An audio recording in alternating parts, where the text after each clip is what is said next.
Hello friends, मैं आप सबका अपने यूट्यूब चैनल हिंदी साहित्य पर स्वागत करती हूँ। आज हम लोग गोदान उपन्यास में भारतीय किसानों की वेदना की अभिव्यक्ति को देखेंगे।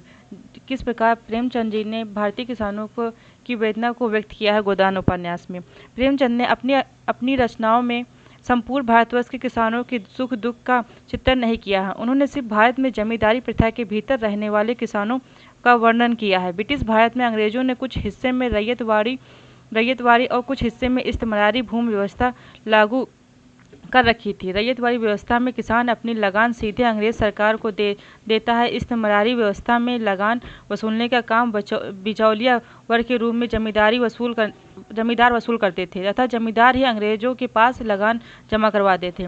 गोदान में प्रेमचंद ने मोटे तौर से 3 तरह के किसानों का वर्णन किया है। बेलारी में कुछ ऐसे लोग रहते हैं जिनके पास अपनी जमीन है। वे लगान देते हैं परंतु स्वयं उस पर खेती नहीं करते हैं। वे अपने खेत में खेत मजदूरों से काम करवाते हैं। गोदान के सभी धनी किसान इस श्रेणी में आते हैं। पंडित दाता दीन, झुंगरी सिंह, पटेश्वरी आदि कोई खेत में जाकर काम करता हुआ नहीं दिखाई देता है। प्रेमचंद इन्हें किसान नहीं मानते हैं, इसलिए इस वर्ग के पक्ष में वे कुछ नहीं लिखते। ये लोग जमींदार या कारिंदों से मिलकर गरीब किसानों के शोषण में सहायक की भूमिका निभाते हैं। धनिया इन्हें हत्यारा कहती है। गांव के कुछ ऐसे लोग भी रहते हैं जिनके पास अपनी जमीन नहीं होती। ये दूसरों की जमीन पर खेती का काम करते हैं।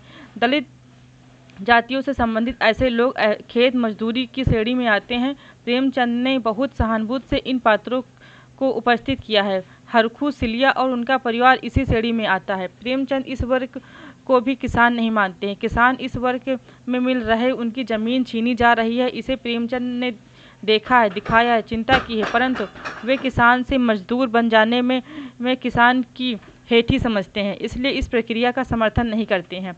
इस वर्ग की पीड़ाओं का भी विस्तृत वर्णन प्रेमचंद नहीं करते हैं। इसके दुख दर्द की ओर इशारा करके वे आगे बढ़ जाते हैं। प्रेमचंद की दृष्टि में किसान वह है जिसके पास अपना जमीन है और जिस पर वह स्वयं खेती करता है। वही जमींदार को लगान देता है। होरी के पास 5 बीघा मौसमी जमीन है।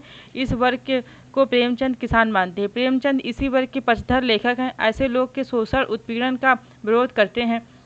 अपनी इस जमीन को बचाए रखने के लिए यह वर्ग जो संघर्ष करता है, उस संघर्ष को लेखकीय सहानुभूति का बड़ा हिस्सा मिलता है। प्रेमचंद किसान को किसान के रूप में देखना चाहते हैं। इसी वर्ग में रहते हुए उनकी दशा सुधारने की वकालत करते हैं। ऐसा किसान जिसके पास 5-6 बीघा जमीन है, बकाया लगान का बोझ है, न उतरने वाला ऋण है, उसके सामाजिक धार्मिक मान्यताओं से जकड़ा हुआ है, असंगठित है, असहाय और बस खेत मजदूर बनने ही वाला है, प्रेमचंद इसके पक्षधर हैं।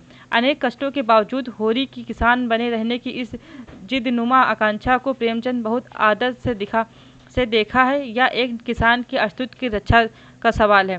प्रेमचंद जी ने इसी प्रकार गोदान उपन्यास में किसान की वेदना की अभिव्यक्ति की है। फ्रेंड्स, नेक्स्ट वीडियो हम लोग नेक्स्ट टॉपिक पर होगा जो गोदान के अन्य पक्ष हैं, उनके क्वेश्चन के रूप में हम लोग देखेंगे। Thank you.